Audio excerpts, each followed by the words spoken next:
श्रोता अब श्रवण गरौं प्रेम पुजारी दिपेन्द्र चन्दबाट आध्यात्मिक प्रवचन सुन्दै गर्नुहोला रेडियो कालापानी एफएम। ओम श्री परमात्मने नमः। ओम श्री सद्गुरु देवाय नमः। आदरणीय श्रोतावृन्द, आजको व्याख्यानको विषय छ भक्ति किन गर्ने, भक्ति नगरे के हुन्छ, मानव जीवनको प्रयोजन के हो, मानव जीवनको लक्ष्य के हो। गीताले भन्छ हरेक मान्छे आत्मा हो, शरीर होइन। शरीर त मान्छेको लुगा हो। आत्मा अर्थात हरेक व्यक्ति अमर छ, अविनाशी छ, अजन्मा छ। यसर्थ हामी कदापि मर्दैनौं। हाम्रो लुगा मात्रै अर्थात देह मात्रै जन्मिन्छ र मर्छ। कसैको भनाइ छ कुनै पनि व्यक्ति मर्नका लागि जन्मन्छ र पुनः जन्मनका लागि मर्छ। यसलाई फेरि सुन्नुहोस्, कुनै पनि व्यक्ति मर्नका लागि जन्मन्छ र पुनः जन्मनका लागि मर्छ। यो भनाइ गलत छ, किनकि व्यक्ति न कहिल्यै मर्छ न कहिल्यै जन्मन्छ। व्यक्तिको शरीर मात्रै जन्मिन्छ र मर्छ। यसकारण व्यक्तिको शरीर मात्रै मर्नको लागि जन्मन्छ र जन्मनका लागि मर्छ भन्नु युक्तिसंगत हुन्छ, किनकि हरेक व्यक्ति आत्मा हो, शरीर होइन। एकचोटि शरीर जन्मन्छ, बुढो हुन्छ र मर्छ। मरेपछि आत्मा फेरि कसैको गर्भमा जान्छ र बालकको शरीर धारण गर्छ। यसरी जन्मपछि मृत्यु र मृत्युपछि जन्म हुनुलाई नै पुनर्जन्म भनिन्छ। यसरी पुनर्जन्मको क्रम चलिरहन्छ। जुन अवस्था वा ठाउँमा जीवलाई दुःख हुन्छ, पीडा हुन्छ, त्यस अवस्था वा ठाउँलाई नरक भनिन्छ। मानव जीवनमा मुख्यतया 4वटा नरक छन्। 1. जन्म हुने अवस्था, 2. रोग लागेको अवस्था, 3. वृद्धावस्था, 4. मृत्यु हुँदाको अवस्था। अर्थात अर्को शब्दमा भन्नुपर्दा जन्म, व्याधि, जरा र मृत्यु। वास्तवमा यी 4वटै अवस्थाहरू नरक हुन्। जन्म हुने बेला बालकलाई असह्य पीडा हुन्छ, जुन पीडा वर्णनातीत छ। त्यस असह्य पीडाको शब्दमा जति व्याख्या गरे पनि साध्य छैन। त्यस्तै प्रकारले व्याधि अर्थात रोगले ग्रसित हुँदा पनि असह्य पीडा हुन्छ। अनि वृद्धावस्था कम पीडादायी छैन र मृत्युको बेला यस्तै प्रकारको असह्य पीडा हुन्छ। अतः जन्म, व्याधि, जरा र मृत्यु यी 4वटा अवस्था रूपी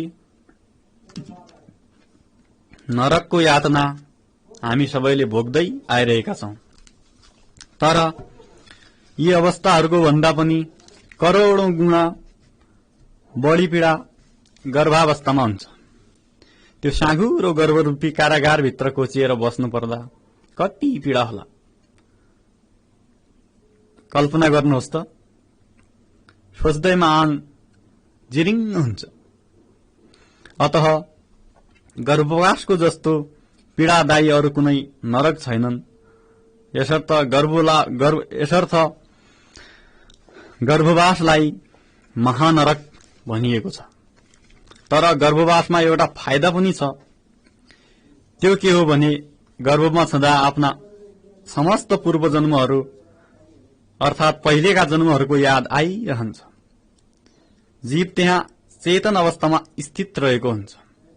यस्तो लाग्छ कि मानव उसले दिव्य दृष्टि प्राप्त गरेको छ, जसद्वारा ऊ आफ्ना समस्त पहिलेका जीवनहरूलाई हेर्न सक्षम भएको छ। भन्नुको तात्पर्य यो हो कि गर्भमा छँदा जीवलाई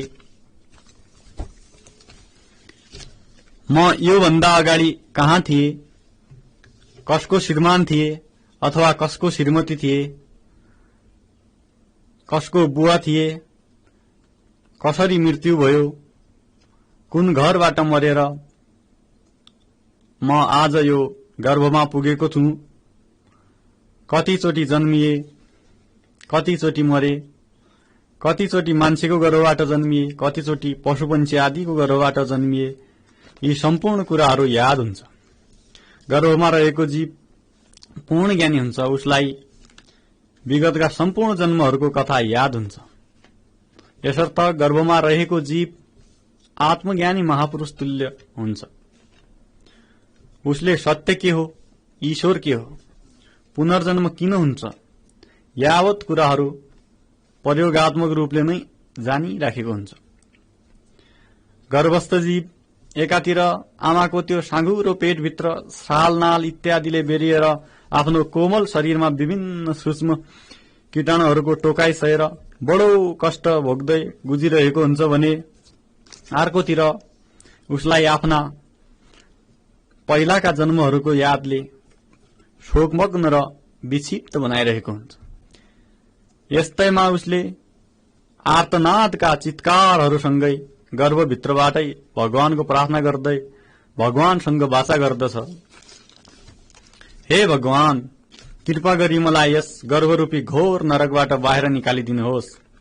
म मनुष्य देह लिएर पृथ्वीमा जन्मने बित्तिकै अर्थात गर्भबाट बाहिर आउने बित्तिकै देखि लिएर जीवन पर्यन्तसम्म तपाईकै भक्ति, ध्यान र भजन गर्नेछु, अनि मोक्ष प्राप्त गर्नेछु र मोक्ष प्राप्त गरिसकेपछि कदापि कसैको गर्भमा जानुपर्ने छैन। गर्भमा छँदा हामीहरू सबैले भगवानसँग यस्तै वाचा गरेका थियौं। आदरणीय श्रोताबिन्द, याद गर्नुहोस्, हामीहरू सबैले आर्तनादका चित्कारहरूसँगै यस्तै वाचा भगवानसँग गरेका थियौं जतिखेर गर्भमा कष्टपूर्ण जीवन व्यतीत गर्दै थियौं। यसै सन्दर्भमा बर्मानन्द भजनमालामा श्री स्वामी बर्मानन्दजीले लेख्नु भएको छ, ध्यान का वादा करके सजन तैने ध्यान लगाना छोड़ दिया, ध्यान का वादा करके सजन तैने ध्यान लगाना छोड़ दिया, शीश तले पग ऊपर थे जब मात के पेट में लेट रहा, शीश तले पग ऊपर थे जब मात के पेट में लेट रहा, तब ईश्वर से इकरार किया तैने भूल के वो सब तोड़ दिया, ध्यान का वादा करके सजन तैने ध्यान लगाना छोड़ दिया। अब प्रश्न उठ्छ, हामीलाई गर्भमा यस्तो वाचा गरेका थियौं भनेर अहिले याद किन आउँदैन त? के कारणले गर्दा हामीले गर्भमा गरेको वाचा र आफ्नो पूर्व जन्म अर्थात पहिलाको जीवनलाई सम्झन सक्दैनौं त? यसको पनि कारण छ। त्यो के हो भने जसै बालक आमाको गर्भबाट बाहिर निस्कन्छ, बाहिर निस्कने बित्तिकै अपरा प्रकृति अर्थात सतोगुण, रजोगुण र तमोगुण रूपी हतियार धारण गरेकी योग मायाले असर गरी हामीले गर्भमा गरेको वाचा भुलाउने काम गर्दछ।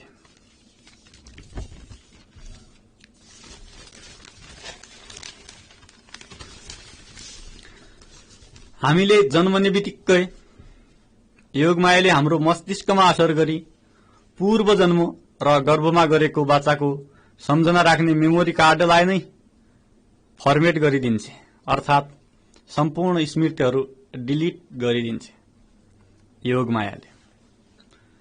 बालक जन्मने बित्तिकै पूर्व जन्म र गर्भमा गरेका वाचाहरू सबै बिर्सन्छ अनि बेहोस हुन्छ। यसरी बेहोस भई खेल्दा खेल्दै बाल्य अवस्था गुमाउँछ। विभिन्न नशा, जुवातास र सुन्दरीहरूसँग भुलेर यौवन अवस्था गुमाउँछ अनि बुढेसकालमा शरीर र मन दुवै शिथिल, कमजोर र रोगी हुने भएकाले भजन, योग, साधना इत्यादि गरेर आत्मसाक्षात्कार गर्न असमर्थ हुन्छ।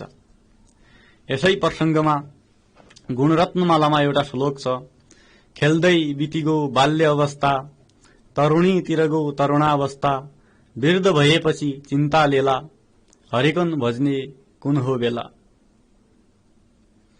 अनि जब ऊ मृत्यु शैय्यामा ढल्छ, सामु उभिएका यमदूत देख्छ, तब उसमा भाव सन्धि हुन्छ, अर्थात उसको मनमा विभिन्न भावहरू एकैसाथ उदित हुन्छन्, जस्तै पश्चातापको भाव, हीनताबोधको भाव इत्यादि। त्यसै बेला उसलाई पुनः दिव्य दृष्टि मिल्छ। ठीक त्यसरी नै जसरी गर्भवासमा छँदा मिलेको थियो र ऊ सोच्न थाल्छ, अहो मैले अमूल्य जीवन व्यर्थै खेर फालेछु। गर्भमा छँदा गरेका बाचाहरू पनि बिर्सेछु। प्रभुको भजन गरी मोक्ष प्राप्त गरी पुनर्जन्म फन्दालाई कटाउने मानव जीवनको जुन मुख्य प्रयोजन हो, सोही प्रयोजन बिर्सेको रहेछु। अब के गरौं इत्यादि सोच्दै ऊ पश्चाताप गर्दछ, आफैलाई धिक्कार्दछ मनुष्य चोला व्यर्थै गुमाएकोमा, र सामु आउँदै गरेका यमदूत, यमपुरीको यातना र गर्भवासको पीडा भोग्न पुनः जानुपर्ने निश्चित भएको देखेर साह्रै डराउँछ। यस प्रकार मरणासन्न व्यक्तिलाई त्यस गरी पुनर्जन्म विज्ञानको सम्पूर्ण ज्ञान मिल्छ। एउटा शायरी छ, क्षमा बुझ गई तो महफिल में रंग आया, क्षमा बुझ गई तो महफिल में रंग आया, जिन्दगी बीत गई तो जीने का ढंग आया। तर के गरोस् बिचारा, मर्ने बेला ज्ञान उदित भएर पनि। सामु आउँदै गरेका यमदूत र निकट भविष्यमा आफूले भोग्नुपर्ने भयंकर यातनाको स्मरण गर्दछ र बेहोस हुन्छ। अनि बेहोसीमै यमदूतहरूले आत्मालाई जबरजस्ती बाँधेर लैजान्छन्, एउटा पुलिसले कैदीलाई लगेछ। यसरी जीव अन्तहीन पुनर्जन्मको चक्करमा फेरि फस्दछ। त्यसपछि केही दिन प्रेत बनेर, केही दिन यमपुरी र घोर नरकहरूमा भ्रमण गरेर अनेकौं यातनाहरू भोगेपछि 84 लाख योनितिर धकेलिन्छ।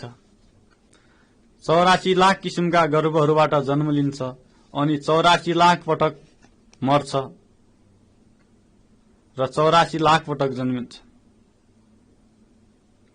त्यसपछि मात्र युगौं युगपछि भगवानले कृपा गरी मनुष्य चोला प्रदान गर्नुहुन्छ। दयामय भगवान की जय। 84 लाख योनि भित्र के पर्दछन् त? यस सम्बन्धमा बताइएको छ, 9 लाख किसिमका जलचर अर्थात पानीमा बस्ने जीवहरू, 4 लाख किसिमका मनुष्य, स्तरको आधारमा मनुष्यका जुनीहरू पनि 4 लाख किसिमका छन्, जस्तो कोही राजा छ, कोही भिखारी छ इत्यादि। 11 लाख किसिमका कृमि अर्थात किराहरू, 23 लाख किसिमका सौपया अर्थात पशुहरू, 10 लाख किसिमका पंक्षी अर्थात चराहरू र 27 लाख किसिमका स्थावर अर्थात रुख बिरुवाहरू। यसरी जम्मा 84 लाख योनिहरूमा भ्रमण गर्नुपर्ने हुन्छ। कल्पना गर्नुहोस् त, यसरी 84 लाख योनिहरूमा घुमेर फेरि मनुष्य चोला पाउन कति वर्षको समय लाग्ला। र यो पनि सोच्नुहोस् कि अहिले हामीले यदि यो मनुष्य चोला व्यर्थै गुमायौं र यस जन्ममा आत्म साक्षात्कार गरी अर्थात मोक्ष प्राप्त गरी पुनर्जन्म फन्दालाई कटाएनौं भने हामी कति वर्षपछि पुनः मनुष्य चोला पाउनेछौं। यतातिर कहिले गहिरेर सोच्नुहुन्छ? म फेरि सोध्न चाहन्छु, यदि यो मनुष्य चोला व्यर्थै गुमायौं र यस जन्ममा आत्म साक्षात्कार गरी अर्थात मोक्ष प्राप्त गरी पुनर्जन्म फन्दालाई कटाएनौं भने हामी कति वर्षपछि पुनः मनुष्य चोला पाउनेछौं? यतातिर कहिले गहिरेर सोच्नुहुन्छ? हो, यतातिर गहिरेर सोच्नु नै मनुष्य जीवनको प्रमुख प्रयोजन हो, प्रमुख लक्ष्य हो। केवल आहार अर्थात खाना खानु, निन्द्रा अर्थात सुत्नु, भय अर्थात शत्रुबाट आफ्नो सुरक्षा गर्नु, मैथुन अर्थात विपरीत लिङ्गी खोज्नु, यी 4 कुराहरू मात्रै मानव जीवनका लक्ष्य होइनन्। यी 4 कुराहरूमा मात्रै सीमित रहनु मनुष्य चलाको उद्देश्य होइन। हेर्नुहोस्, पशुले पनि खाना खान्छ, मान्छेले पनि खाना खान्छ। पशु पनि सुत्छ, मान्छे पनि सुत्छ। पशुले पनि शत्रुबाट बच्न आफ्नो सुरक्षा गर्छ, मान्छेले पनि गर्छ। पशुले पनि सम्भोग गर्छ, मान्छेले पनि सम्भोग गर्छ। अर्को शब्दमा भन्नुपर्दा आहार, निन्द्रा, भय र मैथुन यी 4वटै कुरा पशुमा र मान्छेमा समानै छन्। फेरि मान्छेमा र पशुमा फरक नै के छ र? आहार, निन्द्रा, भय र मैथुन बाहेक मान्छेले एउटा अर्को काम पनि गर्न सक्छ र एउटा अर्को काम पनि गर्नुपर्छ, जुन काम पशुले कदापि गर्न सक्दैन। त्यो काम हो आत्म साक्षात्कार अर्थात मोक्ष प्राप्त गर्ने कार्य, अर्थात पुनर्जन्मको चक्रबाट आफूलाई छुटाउने काम। यही फरक छ पशु र मान्छेमा। जसको विवेकशीलता लुप्त भइसकेको छ, जसले आफूलाई पुनर्जन्म फन्दाबाट बचाउन कुनै पहल गर्दैन, जसको जीवन आहार, निन्द्रा, भय र मैथुन यी 4 कुराहरूमा मात्र सीमित रहेको छ, त्यो पशु हो। चाहे उसको अनुहार मान्छेको जस्तो होस्, तथापि ऊ पशु हो। तर्कशास्त्रमा भनिएको छ मान्छे एउटा विवेकशील पशु हो। यदि विवेकशीलता लुप्त हुन्छ भने मान्छे एउटा पशु मात्रै हुन्छ। मैले के गरेपछि पुनर्जन्म फन्दाबाट मुक्त हुन्छु? मैले के कस्तो कार्य गरेपछि, देहावसानपछि फेरि कसैको गर्भमा बसेर घोर कष्ट भोग्न नपर्ला? यसको कुनै उपाय खोज्नु पर्यो भने निरन्तर खोज्नु पर्दछ। यही उपायको खोजी गर्नु नै मनुष्य चलाको, मनुष्य जीवनको सबभन्दा जरुरी काम हो। बुद्धिमान मान्छे त्यही हो जसले सबभन्दा जरुरी कार्य सबैभन्दा पहिले पूरा गर्दछ र मनुष्य जीवनको सबैभन्दा जरुरी काम हो आत्म साक्षात्कार। अब प्रसंग फेरि बालक जन्मने समयतर्फ जोडौं। यतिन्जेल चर्चा गरियो कि बालक गर्भबाट बाहिर आउने बित्तिकै भगवानले परिचालन गरेकी योग मायाले जीवको स्मृतिलाई मेटाइदिन्छे, अर्थात जीवले गर्भमा गरेको बाचा र उसको पुनर्जन्मको स्मृतिलाई मेटाइदिन्छे। यस्तो किन हुन्छ? आदरणीय श्रोताबिन्द, यसमा जिज्ञासा उत्पन्न हुन सक्छ कि योग माया परिचालन गरेर जन्मने बित्तिकै हाम्रो पूर्व जन्मको स्मृति र गर्भमा गरेका बाचाहरू भुलाइदिने भगवान कतै कपटी त होइनन्, निष्ठुरी त होइनन्? यदि भगवानले योग माया परिचालन गरेर योग मायाद्वारा हाम्रो सारा ज्ञान र स्मृति एवं पूर्व जन्मका बाचा भुलाउने कार्य गर्दैनथे भने हामी पूर्व जीवन र ती बाचाहरू सम्झी निश्चय नै ध्यान भजनमा जुट्ने थियौं। तर निष्ठुर भगवानले योग मायाद्वारा हाम्रो ज्ञान हरण गर्नुहुन्छ। फेरि त्यस्ता भगवानलाई दयालु कसरी मान्ने? जिज्ञासु भक्तका मनमा यस्ता प्रश्नहरू उठ्न स्वाभाविकै हो।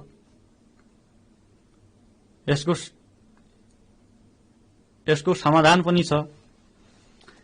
यदि भगवानले योग मायाद्वारा जन्मने बित्तिकै मान्छेको मनभित्र रहेको मेमोरी कार्डलाई पूर्णतया फर्मेट नगराएको खण्डमा, अर्थात डिलिट नगराएको खण्डमा, अर्थात पूर्व जीवनका सम्झनाहरू र गर्भमा गरिएका बाचाहरू नभुलाएको खण्डमा प्रत्येक व्यक्ति जन्मने बित्तिकै देखि महान वैरागी र सन्यासी बन्नेछ। जन्मने बित्तिकैदेखि हरि शरणम प्रभु राम शरणम भन्दै तपस्या गर्न थाल्नेछ। विवाह गर्ने मैथुनिक सृष्टि गर्ने कार्य गर्ने छैन। यदि जन्मने बित्तिकैदेखि सबै पुरुष र महिलाहरू वैराग्य धारण गरी समाधिमा लीन हुँदै गए र एक अर्काप्रति आकर्षित भएनन्, विवाह गरेनन् भने के होला? सृष्टि चक्र नै स्तब्ध हुने, फेरि कुनै बालक नै नजन्मने स्थिति पैदा हुन सक्छ। वर्माजीलाई सृष्टि गर्ने मन लाग्यो। उहाँले सर्वप्रथम श्री भगवानसँग आदेश मागेर पहिलोचोटि सनन्दन, सनत कुमार आदि 4वटा मनुहरू बनाए। मनुको अर्थ हुन्छ वर्माजीको मनद्वारा जन्मेको सृष्टिको पहिलो मानव। वर्माजीले सोचेका थिए कि ती मनुहरूका निम्ति स्त्री पनि बनाउला, तिनीहरूको विवाह गराउला अनि तिनीहरूले मैथुनिक सृष्टि गरेर यो सारा धरतीभरि मान्छेहरूको उत्पादन बढाउलान्। तर वर्माजीले सोचे जस्तो भएन। ती 4वटै मनुहरू जन्मने बित्तिकै हरिशरणम भन्दै तपस्या गर्न जंगलतिर लागे। कारण त्यसबेला जन्मने बित्तिकै जीवको ज्ञान मेटाएर बेहोस तुल्याउने योगमायालाई परिचालन गरिएको थिएन। यसरी वर्माजीको भनेको नमानी 4वटै मनहरू मैथुनिक सृष्टि चलाउनु, संसारमा भुल्नुभन्दा हरिशरणम भन्दै मोक्षको खोजी गर्नु, मोक्ष प्राप्तितिर लाग्नु हितकर हुने तर्क गर्दै तपस्या गर्न जंगलतिर लागेको देखेर वर्माजीलाई साह्रै रिस उठ्यो। निश्चय नै सोचेको जस्तो नभए रिस उठ्छ नै, होइन त? अनि वर्माजीको रिसले एउटा ठूलो बलिरहेको आगाको ज्वाला झैं विशाल रूप लिएर अनन्त आकाशमा छायो। हामी जस्ता ऐरे गैरे नत्थु खैरेको क्रोध कहाँ थियो र त्यो त साक्षात प्रजापति वर्माको रिस पो थियो, होइन त? अनि कालान्तरमा त्यही बलिरहेको विशाल अग्निज्वालाबाट शंकरजी प्रकट हुनुभयो अनि उहाँलाई संहारकर्ताको जिम्मेवारी सुम्पियो। त्यसपछि वर्माजीले उच्च स्तरीय बैठक बोलाए। बैठकका प्रमुख अतिथि श्री नारायणलाई सोध्नुभयो, म के गरौं स्वामी? मान्छे बनाउँछु, जन्मने बित्तिकै हरिशरणम भन्दै तपस्या गर्न जान्छन्। मैथुनिक सृष्टि गर भन्छु, भनेको मान्दैनन्। तब प्रमुख अतिथि श्री नारायणले जवाब दिनुभयो, चिन्ता नगर, अब म योगमायालाई परिचालन गर्छु। उनले जन्मने बित्तिकै बालकको ज्ञान र पूर्वजन्मको सम्झनालाई मेटाउने काम गर्नेछिन् अनि बालकले मैथुनिक सृष्टि गर्नेछ। ल, अब अर्को मनु बनाउनुहोस्, तपाईँ आफ्नो सृष्टिको काम सुरु गर्नुहोस्।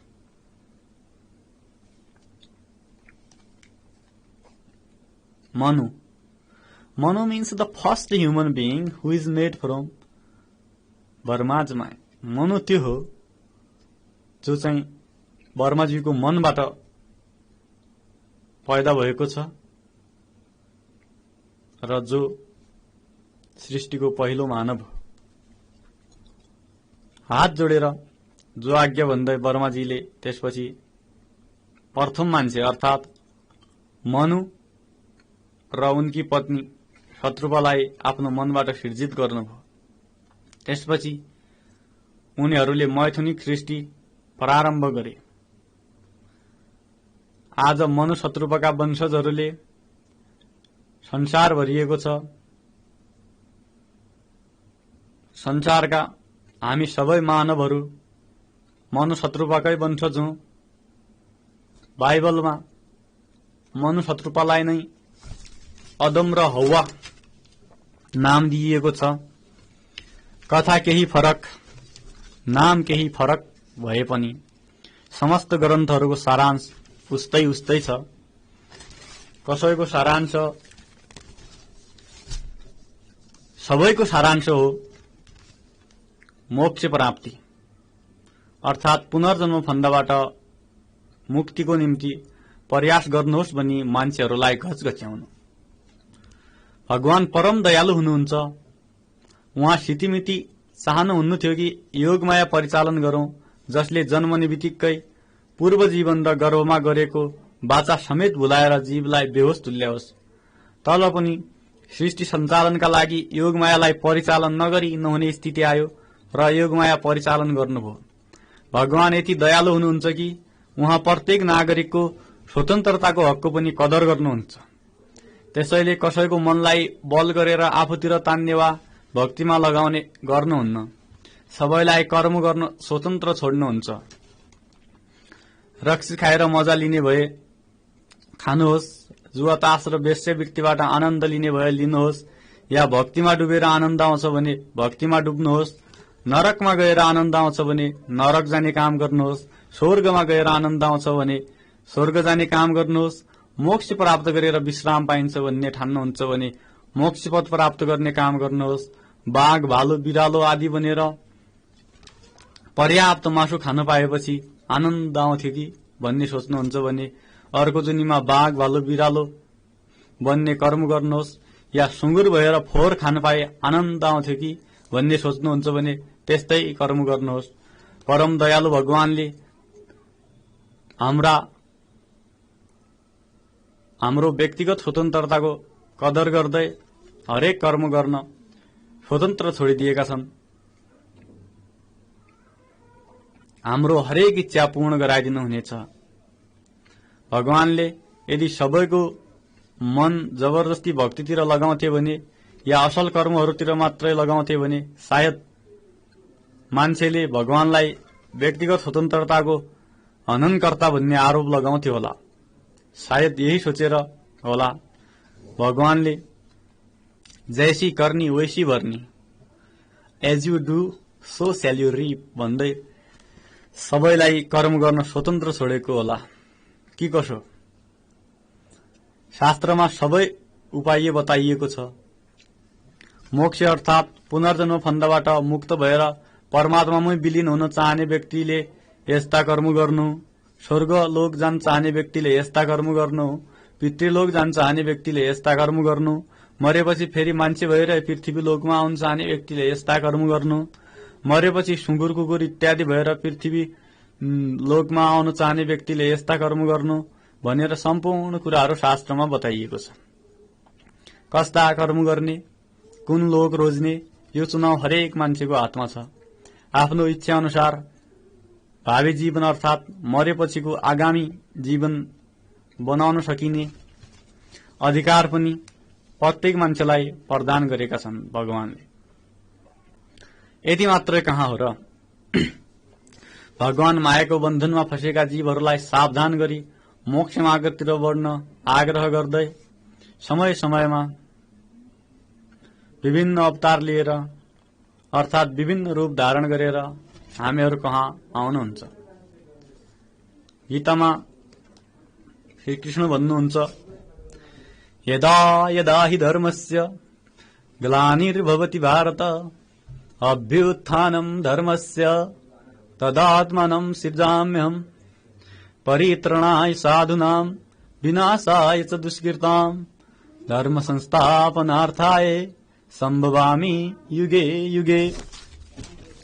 अर्थात जब जब हाम्रो संसारमा धर्मको हानि हुन्छ र पापको वृद्धि हुन्छ तब तब मुक्तिको बाटोतिर अर्थात पुनर्जन्म फन्दा काटेर पुनर्जन्मको चक्करबाट छुट्ने शिक्षा प्रदान गर्न मैले समय समयमा अवतार लिन्छु।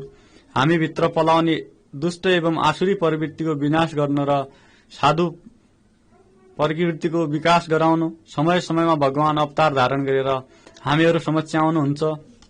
कहिले साधु बनेर, कहिले सन्त, कहिले कवि, कहिले योगी इत्यादि अनेकौं रूप धारण गरेर आउनुहुन्छ। परम दयालु भगवान की जय। आदरणीय श्रोताबिन्द, हामीले केवल एकचोटि गर्भवासको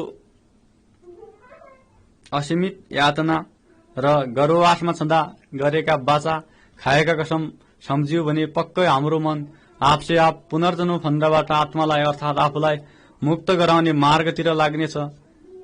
यसै प्रसंगमा मैले लेखेको गजल यहाँहरू समक्ष प्रस्तुत गर्दैछु। किन हो साथी 84 तिर पाइला मोडेको, किन हो साथी 84 तिर पाइला मोडेको, ध्यानको बाचा गरेर तिमीले ध्यान नै छोडेको, ध्यानको बाचा गरेर तिमीले ध्यान नै छोडेको, किन हो साथी 84 तिर पाइला मोडेको। 84 मतलब 84 लाख युनितिर। गर्भमा छाँदा गरेथ्यौं बाचा प्रभुकै ध्यानको, गर्भमा छाँदा गरेथ्यौं बाचा प्रभुकै ध्यानको, सो सबै बिर्सी सम्बन्ध गाडा जगतमै जोडेको, किन हो साथी 84 तिर पाइला मोडेको। टाउको तल खुट्टा थे माथि गर्भको नरकमा, टाउको तल खुट्टा थे माथि गर्भको नरकमा, कहाली लाग्दो असह्य पिरले थियो नि पोलेको, किन हो साथी 84 तिर पाइला मोडेको। घरको काम स्त्री र पुत्र मोहमा फसेर, घरको काम स्त्री र पुत्र मोहमा फसेर, मृत्युको पनि नराखी याद आसक्ति बोकेको, किन हो साथी 84 तिर पाइला मोडेको।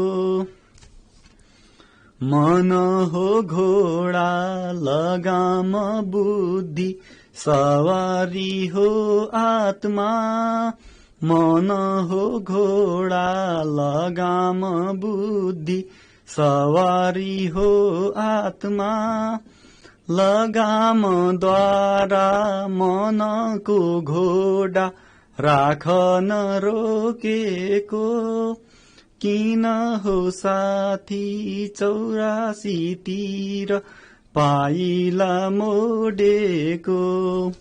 जन्मनु मर्नु गर्भैमा पर्नु नपरोस् लौ फेरि, जन्मनु मर्नु गर्भैमा पर्नु नपरोस् लौ फेरि, भक्ति रंगले यो मन राखौं सदैव पोतेको, किन हो साथी 84 तिर पाइला मोडेको। ध्यानको बाचा गरेर तिमीले ध्यान नै छोडेको। आदरणीय श्रोतावृन्द, सबैका घटघटमा विराजमान श्री परमात्मालाई प्रेमपूर्वक सादर नमन गर्दै, जब तेरी डोली निकाली जाएगी बिन मुहुरत के उठाली जाएगी भन्ने बोलको सुमधुर भजन यहाँहरू माझ छोड्दै आजको धार्मिक कार्यक्रमबाट म प्रेम पुजारी बिदा हुन्छु। हवस् त, हरि ओम तत्सत।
जब तेरी डोली निकाली जाएगी, जब तेरी डोली निकाली जाएगी।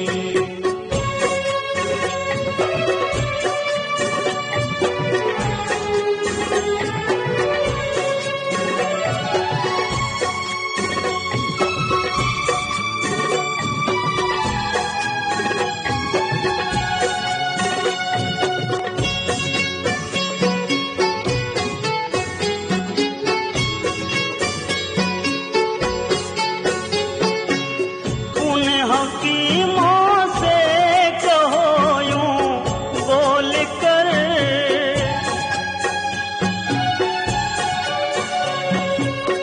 उन हकीमों से कहो यूं बोल कर, करते थे दावा किताबें खोल कर, ये दवा हरगिज़ न खाली जाएगी, ये दवा हरगिज़ न खाली जाएगी।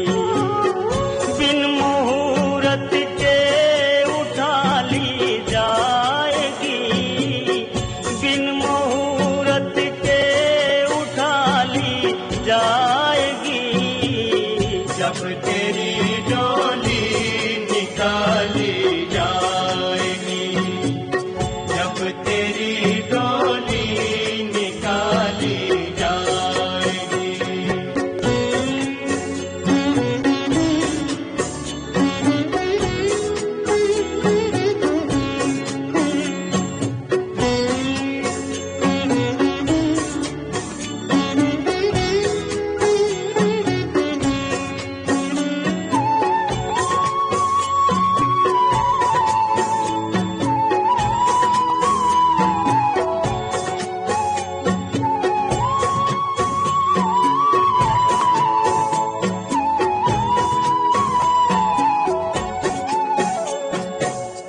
जर सिकंदर का यहीं पर रह गया,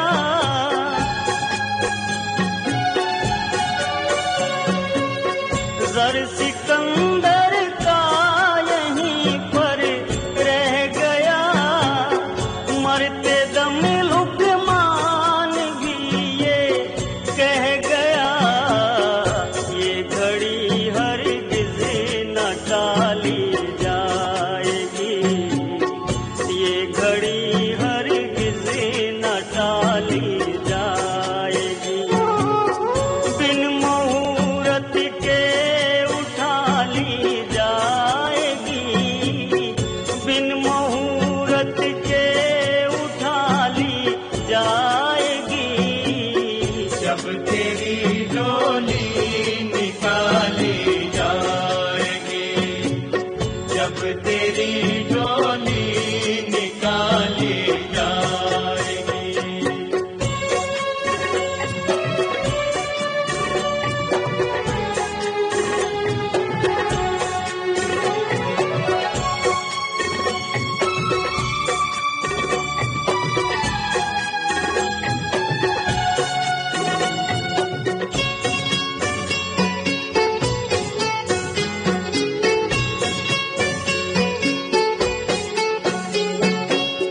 क्यों गुलों पे हो रही बुलबुल निसार, क्यों गुलों पे हो रही बुलबुल निसार। है खड़ा माली वो पीछे होशियार, मार कर गोली गिरा ली जाएगी, मार कर गोली गिरा ली जाएगी। बिन मुहूर्त के उठा ली जाएगी, बिन मुहूर्त के उठा ली जाएगी। जब तेरी डोली निकाली जाएगी, जब तेरी डोली निकाली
गिरा